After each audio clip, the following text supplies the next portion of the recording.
Why is your car payment $1,300? Ah. Because first of all, this vehicle was $62,000. I did it for 60 months instead of 72, and I went 0 down. Just didn't want to put any money down because it doesn't make any sense to me.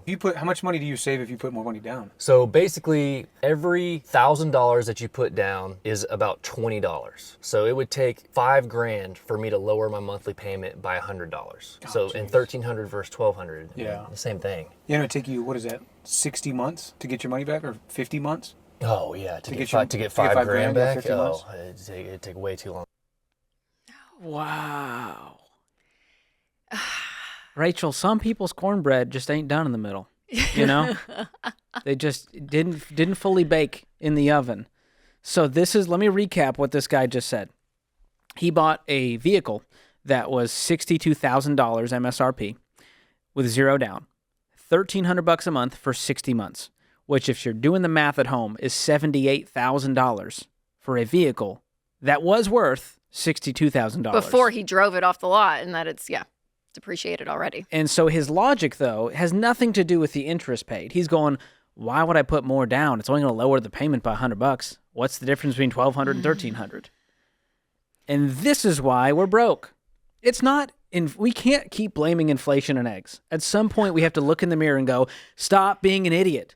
Stop buying $62,000 cars and paying $78,000 for them while making $50,000 and then going, I wish Biden would really fix it, and the taxes and the egg prices are out of control, Rachel.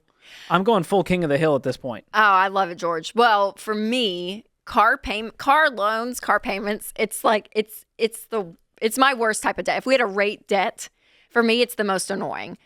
Student loans, you get a degree, it's stupid. That's probably second. Sure. Credit cards, people are like, we pay it off every month, whatever. So if we rate the debt, car loans for me, it's the dumbest and it's debt the that one you we can be justify the most. But mathematically speaking, when It you is the just dumbest. look at your finances, it's the dumbest thing that you can do with your money. It really is, because you're borrowing money, paying interest on something that's going down in value. It's not an asset, and it's for what? To look To good? say that, I'm being serious. I'm like, this is unbelievable. It's one thing when we talk to people and they're in credit card debt because they're behind on their bills and they're trying to live, you know what I mean?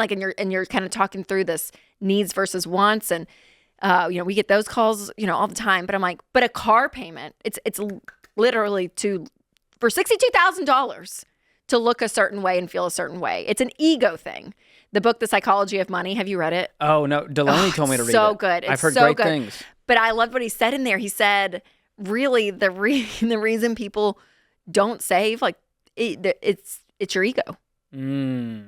And so if this guy's ego was out of the way and drove a great Honda Civic and didn't have that car payment, he would be able to save that, $1,300 a month. But instead, and invest it, but it's going into not an asset. It's, again, because it goes down in value. It's that not even like a house. $62,000 car is now worth $50,000 and then $40,000 the next year. It's just, and again, it's for a car to get to point A to point B. And I'm not mad at cars. We like cars.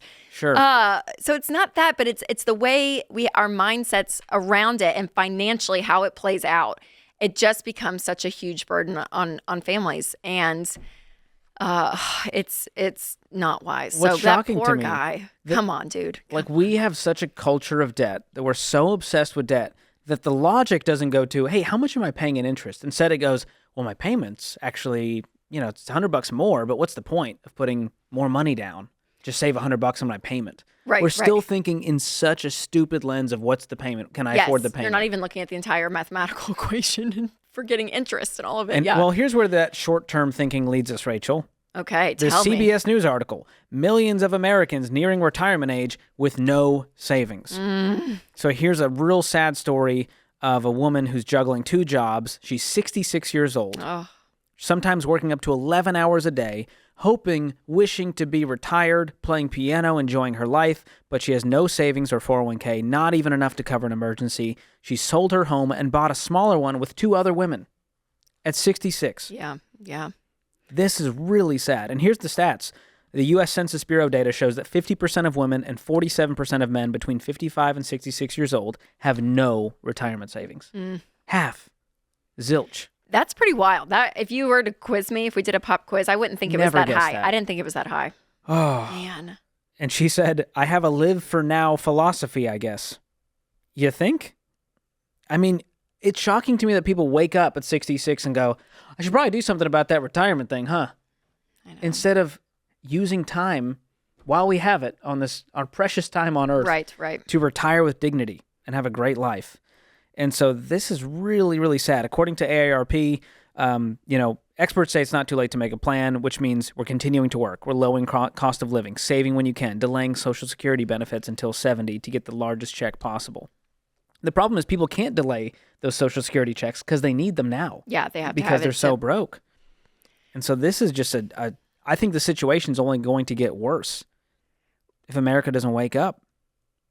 Oh my gosh. Yeah, so it's just, and again, regardless of what age you are, we are in the business of hope to be like, you can do something different about your situation, again, regardless of your age. But when you have time on your side, so young people out there we're talking to, it's so important to look at the future. And the problem is, George, like, we want everything right now. We want our life to feel good. We want to do what we want, and saying no to what we want in the moment it's not popular. And people, it's so easy just to fall into that instant gratification. And again, we're not saying that you can't have a life and you can't enjoy your life and enjoy your money, but it has to be in a level of a proper order and for it to make sense. And the problem is that there's not a plan, there's not a level of intentionality, and it's just living paycheck to paycheck, and you just go through your life, and then you wake up at 66 and you're thinking, oh my gosh, I have nothing saved. So we just don't want that for you. Well, the truth is, it's not that hard to be a millionaire. You just need to put a little bit away consistently over a long period of time. Yep. So the math isn't that hard. It's the emotion, it's the behavior, it's the habits. And so I'm plugging in this guy's $1,300 car payment into our investment calculator. Fun. 30 years old.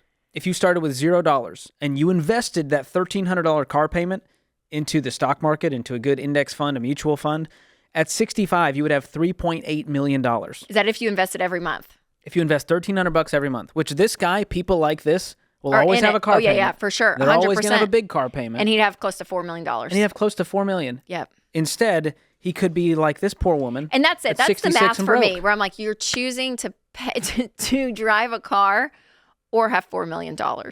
Like, that's it. But he's out here peddling his wealth hacks. It's the ego.